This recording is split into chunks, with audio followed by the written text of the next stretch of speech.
Почему в Абхазии дорогие кредиты? Кому легче всего получить деньги в кредиты? Как взаимодействуют в республике по вопросам кредитования коммерческие банки и Банк Абхазии? Об этом будем подробнее говорить с Георгием Абухба, председателем правления нового банка «Аврора Банка». Он сегодня у нас в студии. Георгий, приветствую. Спасибо, что пришли к нам. Я представила вас как председателя нового банка, но у вас есть опыт работы и в сберегательном банке, и в Национальном банке. Так что вы человек не новый в банковской сфере, можно сказать, и рассчитываем на ваше экспертное мнение. Да, совершенно верно. Я до своей работы на посту председателя правления «Аврора Банка» работал и в других коммерческих банках, в другом коммерческом банке, в Национальном банке. Поэтому действительно можно сказать, что ситуацию в банковской сфере республики знаю изнутри.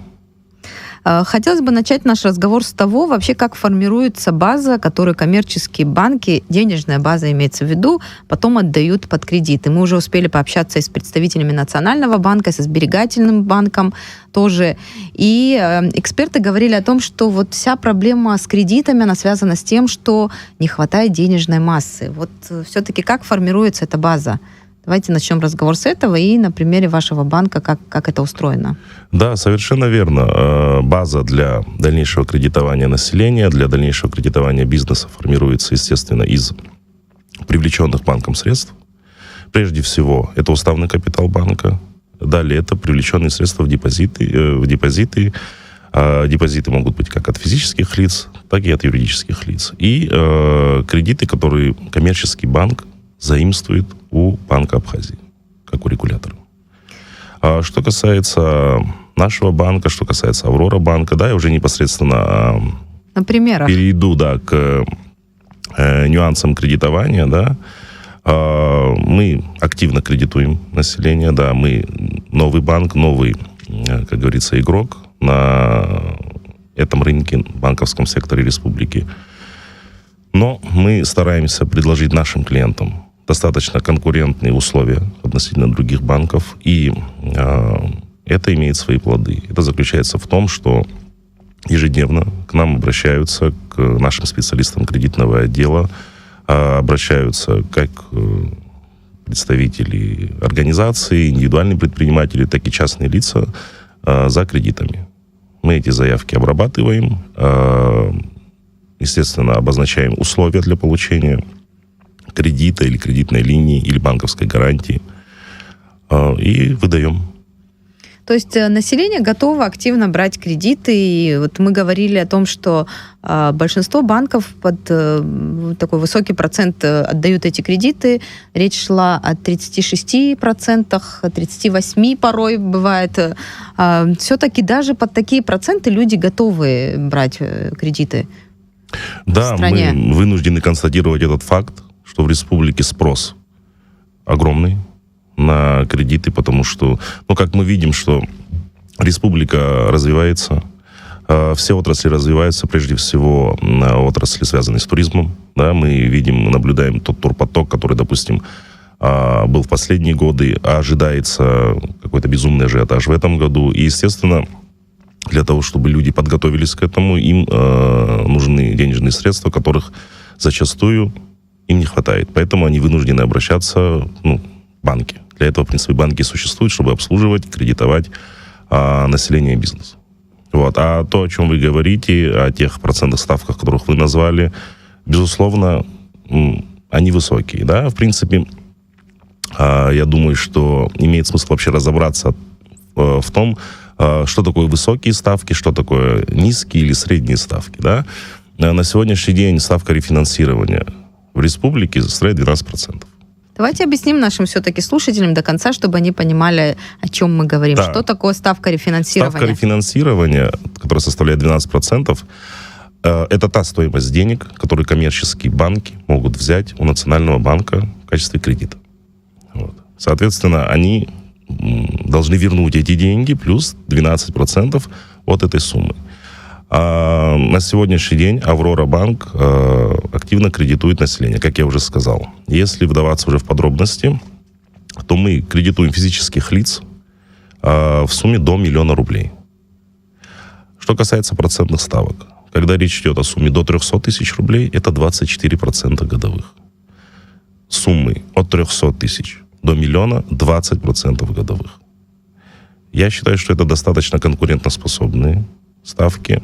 В принципе, это и подтверждается большим количеством заявок на кредиты и безостановочной, беспрерывной выдачей, которая у нас происходит ежедневно. На сегодняшний день Аврора Банк уже подписал 74 кредитных договора на сумму 183 миллиона рублей. То есть это за какой период времени? Вы же не так давно начали работать, Совершенно уже верно. 74 Да, это я как договора. раз хочу подвести вас к тому, насколько активен спрос. Востребован, да. Безусловно. Это однозначно. Мы получили относительно недавно лицензию на работу с физическими лицами, и как только получили, начали кредитовать уже и физических лиц. Потому что есть особенности законодательства в банковской сфере в Республике Абхазия. Новый банк вначале работает только с юридическими лицами, индивидуальными предпринимателями. Впоследствии, по прошествию года, уже подает заявку на получение лицензии уже на работу с физиками. Мы этот путь прошли, эту лицензию мы получили, и мы кредитуем на сегодняшний день физлиц. Также мы, помимо кредитования, привлекаем деньги в депозиты. В этом плане у нас тоже достаточно интересные есть предложения. Максимальная ставка составляет до 13% годовых депозиты. Срок до 3 лет. Да, то есть, а дальше уже от 3 месяцев до 3 лет. И люди уже сами выбирают, как им удобно вложить депозит в банк. Я хочу еще отметить, у нас, кстати, к тому, что часто спрашивают очень люди, которые обращаются к нам, что досрочно изъять свой депозит они могут в любое время, когда это будет необходимо. То есть нет такого, что человек заключил депозитный договор, и он обязательно должен ждать до его окончания. Естественно, это его деньги, и он к ним имеет в любом случае, в договоре время. прописываются условия. Совершенно подробно верно. нужно читать договор и Нет, они не говорить. просто описываются, их нужно читать. Наши специалисты их озвучивают, прежде чем заключить договор, чтобы потом не было какого-то недопонимания между клиентом и банком. Прежде чем будет заключен, будь то депозитный договор или кредитный договор, то есть как это все происходит? Обращается к нам человек в кредитно-депозитный отдел, специалисты его консультируют, озвучивают все условия для получения кредита или для размещения депозита. И потом уже все эти условия, естественно, оказываются в договоре, еще раз проговариваются, и уже человек может смело его подписывать и также пользоваться своими деньгами, если вдруг они ему понадобятся до окончания срока депозита. Также, пользуясь случаем, хочу сказать и вам, и нашим слушателям о том, что у нас есть такое, можно сказать, уникальное предложение. Мы капитализируем проценты. То есть, простыми словами, если говорить, чтобы нас как бы сейчас люди поняли, речь идет о том, что когда человек вносит депозит, ежемесячно он получает проценты. Да. Но, допустим, если он не хочет эти проценты ежемесячно брать, а хочет их накапливать, но чтобы они не просто лежали мертвым грузом, а на них тоже начислялись проценты, у нас есть такая опция. То есть изначально... Проценты зарабатывают проценты. Совершенно верно. К изначальной сумме депозитного договора, в депозитном договоре добавляются проценты ежемесячно. И на выходе уже получается, естественно, большая сумма, больше процентов. Георгий, интересные предложения предлагает ваш банк, но как удается некоторым коммерческим банкам понижать эту ставку? Почему другие банки это не могут сделать? От чего процентная ставка зависит? Потому что люди возмущаются, что грабительски порой считают кредиты, что вынуждены, деньги нужны, но надо брать. Но это в какой-то степени люди правы, да, и их можно понять, естественно.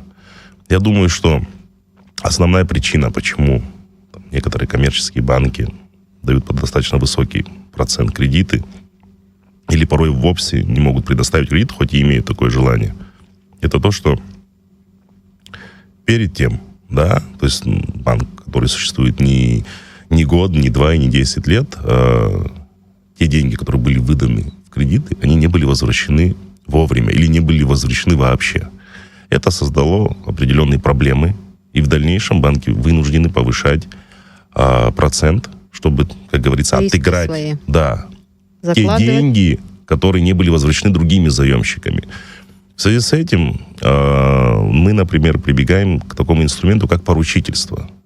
Не потому, что мы там хотим усложнить процесс выдачи кредитов, но мы хотим риски свести к минимуму. Потому что, вот если говорить, опять-таки, на простом примере, банк выдал кредит, определенную сумму. Человек этот кредит не вернул. Соответственно, банк эти деньги потерял. И в дальнейшем он уже не может по таким же конкурентным ставкам выдать кредит следующему обратившемуся. Чтобы эти риски свести к минимуму, мы прибегаем к поручительству. Поручителями могут быть не обязательно только физические лица. Могут быть и организации, и индивидуальные предприниматели, или физические лица с подтвержденным источником дохода. Нет привязки к количеству поручителей у нас. Давайте вот я вам приведу простой пример, да, чтобы нашим слушателям тоже было понятно. Допустим, если человек хочет взять кредит в размере 200 тысяч рублей на 2 года, да, это вот максимальный срок для физических лиц у нас, то тогда ежемесячный платеж его будет составлять чуть больше 10 тысяч рублей. Соответственно, ему нужен будет поручитель или группа поручителей, чей совокупный доход будет составлять не меньше 20 тысяч рублей. То есть в 2 раза больше ежемесячного платежа заемщика. То есть вы тут гарантируете возвратность, но какие механизмы позволяют вам вернуть долги? Что сейчас может банк? Потому что мы говорим о процентной ставке очень высокой, и там заложены эти риски. То есть люди платят за деньги за тех, кто не заплатил или не заплатит. Вот какой-то процент населения, который не вернет кредит, вот этот риск заложен в нашей процентной ставке. Там 30, в некоторых банках. Да. Тогда какие механизмы есть у банка, чтобы вернуть долги? Какие сейчас возможности есть? Потому что о рисках вы тоже думаете наверняка. Да, безусловно. Поручители есть, но все равно эта угроза существует. Определенный процент людей все-таки может не вернуть. Совершенно верно. Но тогда мы обращаемся к доходу поручителя. В случае. Мы стараемся не доводить до этого, мы стараемся выстраивать диалог с клиентом. Всякое бывает. Всякие ситуации бывают. Да, но на сегодняшний день у нас не было таких прецедентов. Вот из 74 кредитных договоров у нас не было ни разу случая, когда просрочка составляла больше 2 недель. Естественно, 2 недели мы шли навстречу. Это были исключительные случаи, там их всего было несколько, 2 или 3. И мы шли навстречу, да, тем обстоятельствам, в которые попал заемщик. И спустя 2 недели тот накопившийся долг он закрывал. То есть пока, на сегодняшний день, надеюсь, это и не случится в будущем, не было прецедента, чтобы мы взыскивали задолженность поручителя. А внутри банков в Абхазии, вот в банковской системе, какая конкуренция существует? Около 10, если я не ошибаюсь, банков по республике. Многие считают, что многовато, да, для одной маленькой страны с населением 250 тысяч. Но, с другой стороны, может, в плане конкуренции это, наоборот, хорошо? И вообще чувствуете ли вы конкуренцию между собой? Конкуренция, честная и здоровая конкуренция, она хороша в любой сфере, в том числе и в банковской. И вот приведем пример. Открылся новый банк. Да, для того, чтобы привлечь клиента, для того, чтобы заслужить его доверие, нужно что-то предложить такое, чего не предлагают другие банки. Вот, соответственно, когда мы, допустим, делаем такое предложение, к нам переходят клиенты на обслуживание, на получение кредита и так далее. Эти люди переходят из других банков. Ведь с появлением нового банка новые предприниматели не рождаются. То есть есть определенный пул, определенное количество в республике юридических лиц, ИПшников, которые обслуживаются в банках. Открылся новый банк, и он, вот получается, тоже борется за этих же клиентов, предлагает им что-то интереснее, что-то более конкурентоспособное. И другие банки, чтобы не потерять своих клиентов, тоже вынуждены бороться за клиента, тоже должны как-то ему идти навстречу. В этом есть суть здоровой конкуренции, и я считаю, что конечный бенефициар от этой всей ситуации – это потребитель, бизнесмен или частное лицо, которое уже от банка, от нового банка или от того банка, где он обслуживается, получает более выгодные условия. А по поводу процентной ставки мы говорили, что разная в разных банках. Но для банка все-таки какой вид кредитования более выгодный? Вот потребительские кредиты, говорят, люди неохотно банк дает, и условия более жесткие, чем кредиты, которые выдает там бизнесу, среднему, крупному бизнесу. Для банка выгодны возвратные кредиты, прежде всего. А уже речь, если идет о том, какой категории граждан или предпринимателей давать, это уже достаточно второстепенно. Главное для банка — это завоевать доверие клиентов, завоевать лояльность клиентов. И с этой точки зрения банковский сектор, наверное, больше всего подвержен вот таким репутационным рискам. Поэтому банки, в том числе и мы, стараемся не подводить клиентов, оказывать банковские услуги качественно и своевременно. Потому что если этого не допустить, то потом восстановить доверие клиентов будет очень тяжело.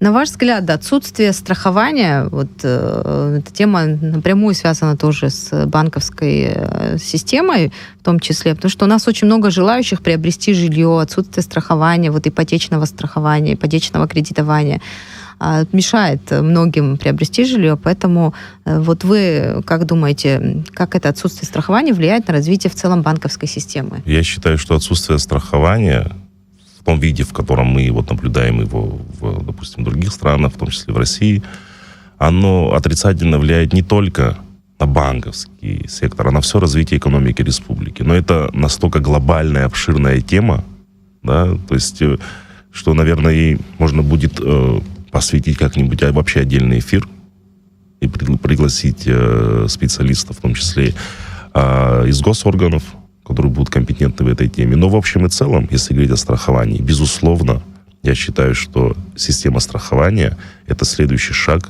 в развитии экономики нашей республики. И страхование не только что касается ипотечного кредитования, любого другого вида кредитования, а повсеместное страхование движимого, недвижимого имущества, жизни и так далее.